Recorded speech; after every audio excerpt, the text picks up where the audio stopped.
Good morning दोस्तों, मेरे channel unique education India में आपका स्वागत है। दोस्तों, जो भी इस चैनल पर पहली बार है तो चैनल को सब्सक्राइब कर ले नए नए अपडेट के लिए। दोस्तों, एजुकेशन डिपार्टमेंट की जो डिस्ट्रिक्ट काउंसलिंग की जो डेट है, आज लास्ट डेट है। उसके बाद में फॉर्म फिल नहीं होंगे डिस्ट्रिक्ट काउंसलिंग के।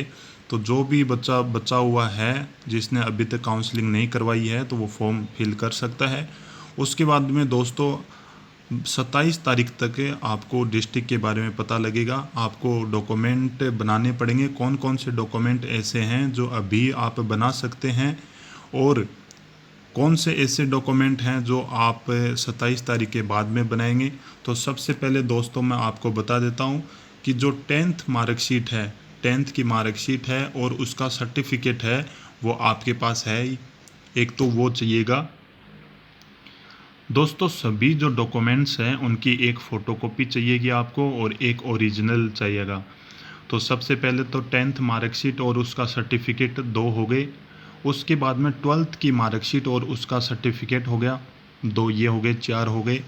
उसके बाद में ग्रेजुएशन की जो मार्कशीट है वो भी चाहिएगा और उसका जो सर्टिफिकेट है, प्रमाण पत्र है, वो भी चाहिएगा।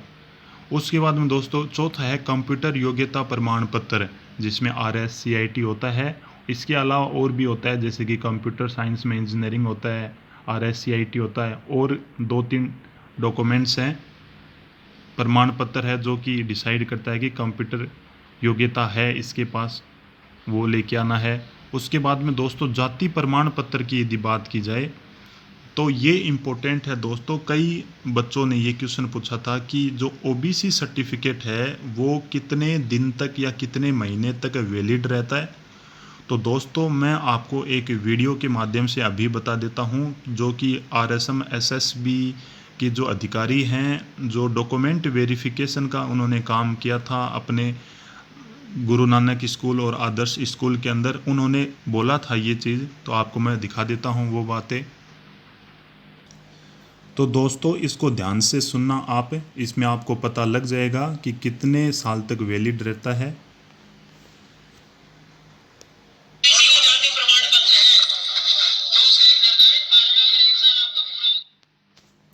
दोस्तों कहने का मतलब ये हो गया कि जो OBC सर्टिफिकेट है वो मैक्सिमम 1 साल तक वैलिड रहता है। आपको मैं दोबारा सुना देता हूँ यही।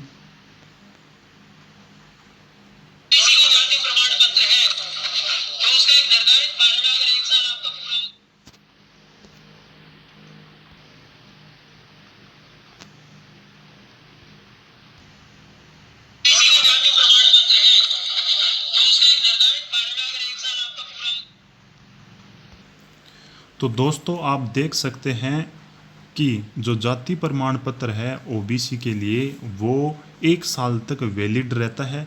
लेकिन अभी जो 70 डिपार्टमेंट की जो काउंसलिंग हो चुकी है, उन्होंने कई डिपार्टमेंट्स ने 6 महीने तक वैलिड माना है और कुछ डिपार्टमेंट्स ने इसको 1 साल तक वैलिड माना है। मैं दोस्तों एजुकेशन डिपार्टमेंट की बात कर रहा हूँ। आपके पास टाइम है, किसी के मन में यदि डाउट रहती है तो वो जाति प्रमाण पत्र बना सकता है, कोई दिक्कत नहीं। 2 या 3 दिन के अंदर जाति प्रमाण पत्र बन जाता है। लेकिन मेरे हिसाब से जाति प्रमाण पत्र 1 साल तक वैलिड रहता है। ये आपने RSM SSB के अधिकारी की आवाज़ भी सुनी है, जो कि उस टाइम की है जब वो डॉक्यूमेंट वेरिफिकेशन का काम हो रहा था। दोस्तों आगे की बात है अंतिम शैक्षणिक संस्थान का चरित्र प्रमाण पत्र। दोस्तों कई स्टूडेंट ऐसे हैं जिन्होंने शैक्षणिक संस्थान का चरित्र प्रमाण पत्र ओरिजिनल दे दिया था। अब कोरोना की वजह से वो कॉलेजें बंद हैं। तो दोस्तों घबराने की कोई दिक्कत नहीं, आप फ़ोटोकॉपी लगा देना, क्योंकि ओरिजिनल उनके पास पहले से ही पहुंच गया है स्क्रूटनी फॉर्म में और वो आपका देख लेंगे। उसके बाद में दोस्तों 2 राजपत्रित अधिकारियों के द्वारा बनाए गए चरित्र प्रमाण पत्र। दोस्तों एक डिपार्टमेंट ने ऐसे लिखा था कि जो 2 राजपत्रित अधिकारियों के जो चरित्र प्रमाण पत्र बनाए गए हैं वो शिक्षा से संबंधित राजपत्रित अधिकारी नहीं होने चाहिए। ऐसे कुछ लिखा था एक डिपार्टमेंट ने। मतलब कहने का ये है कि प्रिंसिपल और फर्स्ट ग्रेड के टीचर के साइन नहीं होने चाहिए, एक डिपार्टमेंट ने कहा था। लेकिन और सारे डिपार्टमेंट ऐसी कोई उन्होंने कंडीशन अप्लाई नहीं करी थी। दोस्तों ये तो आपको एजुकेशन डिपार्टमेंट की जब गाइडलाइन आएगी डॉक्यूमेंट वेरिफिकेशन से संबंधित, तो उसमें आपको साफ साफ कह दिया जाएगा कि प्रिंसिपल या फर्स्ट ग्रेड के टीचरों के साइन करवाने हैं या नहीं, उस टाइम ही पता लगेगा। दोस्तों 8वां पॉइंट है विवाह शपथ पत्र। दोस्तों जो भी कोई मैरिड है उसका सर्टिफिकेट लगेगा, और 2 से अधिक संतान नहीं होंगी भविष्य में उसका भी सर्टिफिकेट लगेगा। सर्टिफिकेट का मतलब दोस्तों ये हो गया 50 रुपये के स्टाम्प पेपर पर आपको लिखवाना पड़ेगा। 50 रुपये के स्टाम्प पेपर पर आपको लिखवाना पड़ेगा। ये दोस्तों 9 नंबर हो गया, ये 8 नंबर भी हो गया। जो कोई अनमेरिड है उसकी कोई दिक्कत नहीं, उसको भी एक सर्टिफिकेट बनाना है कि जब मैं भविष्य में शादी करूँगा तो दहेज नहीं लूँगा, 1 2 से अधिक संतान नहीं होंगी, ये चीज़ें उसको भी लिखवानी ज़रूरी हैं। उसके बाद में दोस्तों 10वां पॉइंट है दहेज न लेने का प्रमाण पत्र। दोस्तों इसको अलग से नहीं बनाना है, अनमेरिड या मैरिड जो सर्टिफिकेट बनाएंगे उसी में दहेज वाला बना लेंगे, एक लाइन ऐड करवा देंगे, बहुत है। आईडी प्रूफ के रूप में दोस्तों आधार कार्ड वगैरह आपको लेके जाना है। मूल निवास पत्र दोस्तों 10 साल तक वैलिड होता है, कोई दिक्कत नहीं है। दोस्तों कुछ स्टूडेंट्स के दिक्कत आई थी, कई लड़कियां कह रही थी सर हमने शादी कर ली तो अब हम मूल निवास कहाँ का बनाएं, घर का बनाएं या फिर ससुराल का बनाएं। तो दोस्तों कोई दिक्कत नहीं, पहले का जो मूल निवास है वही जारी रहेगा, कोई दिक्कत नहीं। और मान लो कि उन्होंने बना भी लिया है, नया बना भी लिया है, तो नए वाला दिखा देना या पुराने वाला दिखा देना, कोई भी दिक्कत नहीं होगी। पुलिस वेरिफिकेशन की दोस्तों मैं बात करूं तो पुलिस वेरिफिकेशन 3 या 4 दिन में बन जाता है। पुलिस वेरिफिकेशन आप अभी बना सकते हो, कोई दिक्कत नहीं है। क्योंकि दोस्तों जैसे कि आज आप अप्लाई कर दोगे ऑनलाइन ई-मित्र से, तो 2 दिन बाद आप डॉक्यूमेंट्स लेकर पुलिस थाने जाना है, आपका जो भी थाना लगता है, और वहाँ पर वो आपके डॉक्यूमेंट्स हैं देखकर अप्लाई कर देगा और तुरंत बोल देगा कि जो ई-मित्र है पास का जो भी, वहाँ से आप पुलिस वेरिफिकेशन सर्टिफिकेट निकला लेना।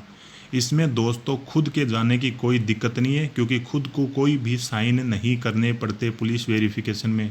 अपने भाई या फिर किसी को भी भेज देना, लेकिन उसके साथ में 2 गवाह होने चाहिए, क्योंकि जो 2 गवाह हैं उनकी फ़ोटोकॉपी आईडी वगैरह लगेगी।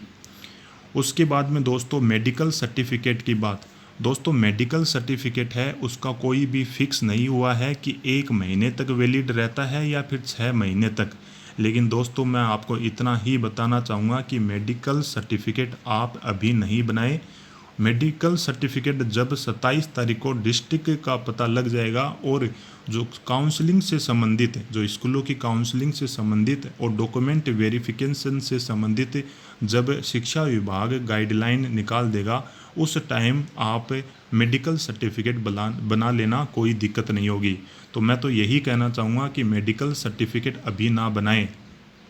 धूम्रपान न करने संबंधी शपथ पत्र। दोस्तों आपने जो दहेज वाला किया था और 2 से अधिक संतान न होने का प्रमाण पत्र जो बनाया था, उसी में एक लाइन और लिखवा लेना, या तो उसमें लिखवा लेना दोस्तों, या फिर आप 10 रुपये के स्टाम्प पेपर पर भी लिखवा सकते हैं, या फिर सिंपल पेपर पर भी लिखवा सकते हैं। 3 कंडीशन है दोस्तों, तीनों कंडीशन में शिक्षा विभाग क्या बोलता है उसके बाद में ही पता लगेगा। मेरे हिसाब से दोस्तों 10 रुपये के स्टाम्प पेपर पर आपको लिखाना है धूम्रपान न करने संबंधी शपथ पत्र। नियत वेतन पर कार्य करने का सहमति पत्र। कहने का मतलब दोस्तों कि ये है कि जो विभाग है आपसे लिखवाएगा कि हम 2 साल तक 14,600 रुपये पर ही काम करेंगे, इससे ज़्यादा नहीं लेंगे। ये ऐसी चीज़ें लिखवाता है, ये आपको एप्लीकेशन लिख कर देनी पड़ेगी। अब है दोस्तों इम्पोर्टेंट बात है कि क्या आय प्रमाण पत्र की ज़रूरत होगी। दोस्तों आय प्रमाण पत्र की ज़रूरत अभी किसी डिपार्टमेंट ने नहीं की।